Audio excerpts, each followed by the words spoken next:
Bonsoir à tous et bienvenue dans votre édition d'information Une semaine en Guinée sur Doms TV, dont voici les titres. Les cas d'incendie sont récurrents en République de Guinée et qui est l'objet de beaucoup de dégâts matériels et humains. Le collectif Ne touche pas à mon voile lance une campagne de sensibilisation à l'endroit des autorités éducatives afin d'accepter le port des voiles dans les salles d'examen. Les détails, c'est dans ce journal.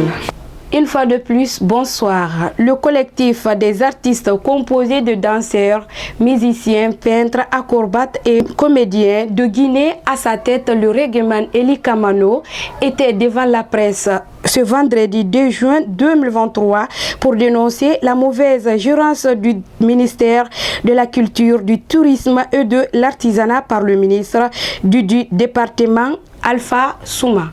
Mohamed Taha Konté pour le reportage. À en croire Eli Kamano, le président du dit collectif, l'arrivée de l'artiste Bill de Sam à la tête de ce ministère avait suscité beaucoup d'espoir chez les acteurs culturels.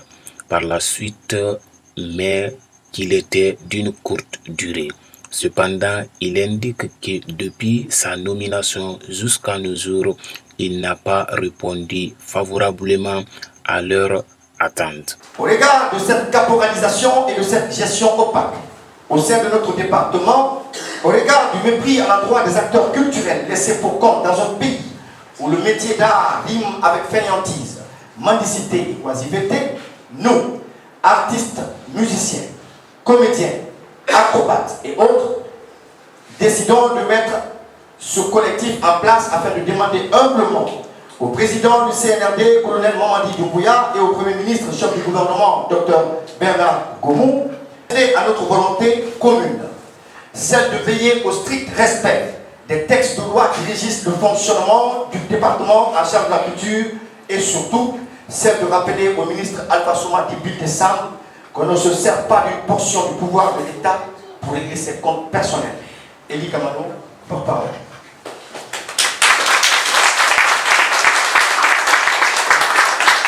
Comme je vous le disais dans les titres, les cas d'incendie sont récurrents en République de Guinée qui causent beaucoup de dégâts matériels et humains. Le dernier cas s'est produit chez le ministre de la Sécurité et de la Protection civile, général Bachir Diallo. Ibrahima Sori Doumbouya pour le reportage.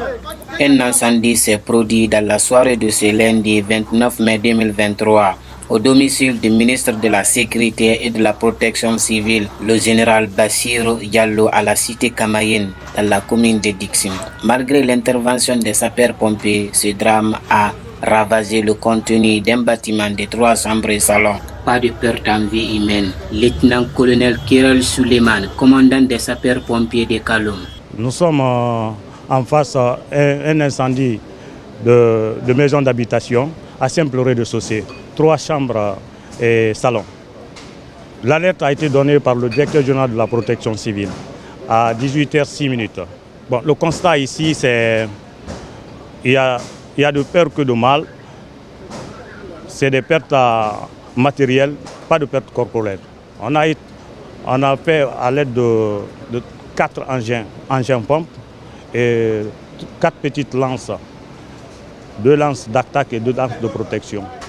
Le feu est éteint totalement. Nous sommes en train de faire le déblai pour finaliser l'extinction totalement. Bon, ici, l'origine, il semblerait que le coffret que vous voyez à ma gauche, l'origine de cet incendie semblerait d'être venu de là-bas. Le collectif Ne touche pas à mon voile lance une campagne de sensibilisation à l'endroit des autorités éducatives afin d'accepter le port des voiles dans les salles d'examen.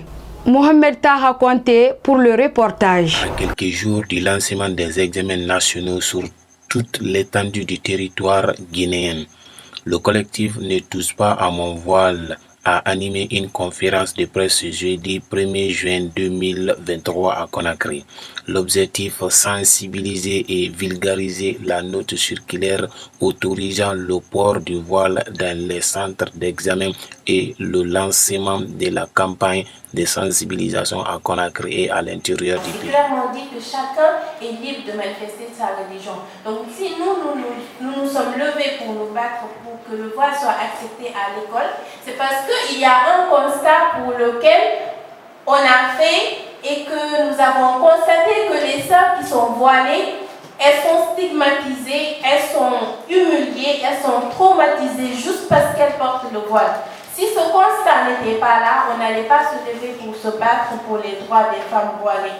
Combien de personnes on attrape avec des feuilles dans leurs pantalons?